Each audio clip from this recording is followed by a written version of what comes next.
If you hurt your back deadlifting and you want to go back to deadlifting PRs safely again, this is the video for you. 8 years ago, I was deadlifting when I felt a pop in my back. I froze instantly, held my back, and I was way too scared to move. I knew that something bad had happened, but I couldn't really feel any pain until I tried to bend over. And then the pain was excruciating. I was so scared that this would stop me from training for months. I was so worried about having a disc bulge or that I'd done some kind of permanent damage to my back that meant I was going to have to live with it forever or not be able to lift anymore. But after just 6 weeks, I was already back deadlift again.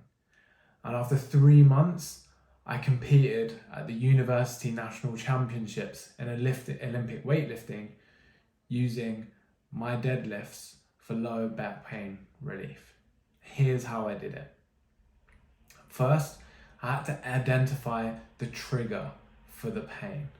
Now, usually when you have pain, there's 1 or 2 main triggers that cause the pain when you lift. And it's either going to be the weight that you're using, the sets and reps, the range of motion, or the speed of the movement. And in my case, it was the weight. So I could deadlift the bar. It wasn't 100% pain-free, but it was totally manageable. But I couldn't deadlift the weights that I'd usually be using when I train, say around 140 kilos. Because that was way too painful. But in that middle zone, around 60 kilos, I could lift the weight without too much pain. Beyond that, the pain was just unbearable. So I adjusted the trigger down, the weight, so that the deadlifts weren't too painful, so that it wasn't pissing me off at the time or, affecting me for the rest of the day. So let's look at another example of how this works. Let's say for you, it's not the weight and it's your range of motion that's the trigger for the pain in your deadlift. And when you deadlift from blocks, you don't feel any pain. And with blocks, you're able to add some weight. And maybe you can even get close to the usual working weights that you would use without having any pain. But as soon as you go back down closer to the floor, as soon as you remove those blocks, the pain is just unbearable, even with 20 or 30 kilos. Well, if that's the case for you, then you know that your trigger is that bottom part of the range of motion of the deadlift when you're going from the floor. So now you know that, you can adjust it. So to adjust the trigger, you need to reduce it down and take away the stress so that it's not causing you pain every time you train. So for me, as I said, the weight was the trigger. I needed to train lower than 60 kilos because when I went over that, it was just way too painful. But I hear you saying, that's not going to do anything if you're usually training at 140 kilos. It's going to be way too light. You're not going to get any strength.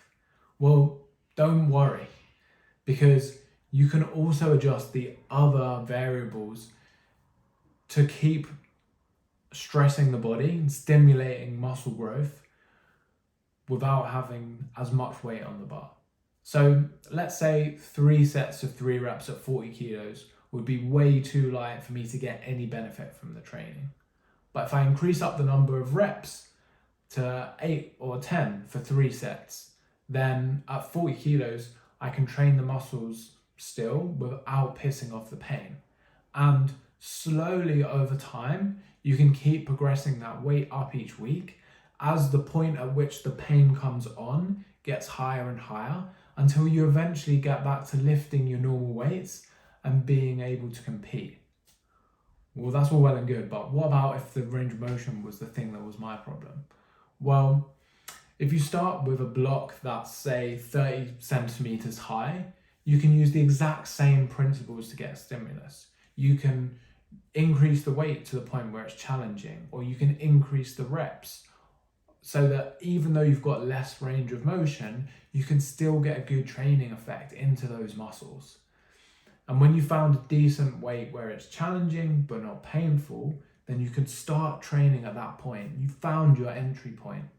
And each session, you can try and reduce the height of the block, or you can keep progressing those weights up. And let's say, in week 1, you do 30 centimeters on the block, and then you decrease the height of the block by 2 centimeters each week, as long as the weight is feeling good. Then in a couple of weeks, you'll be back down to the floor. And that's how I use deadlifts for lower back pain.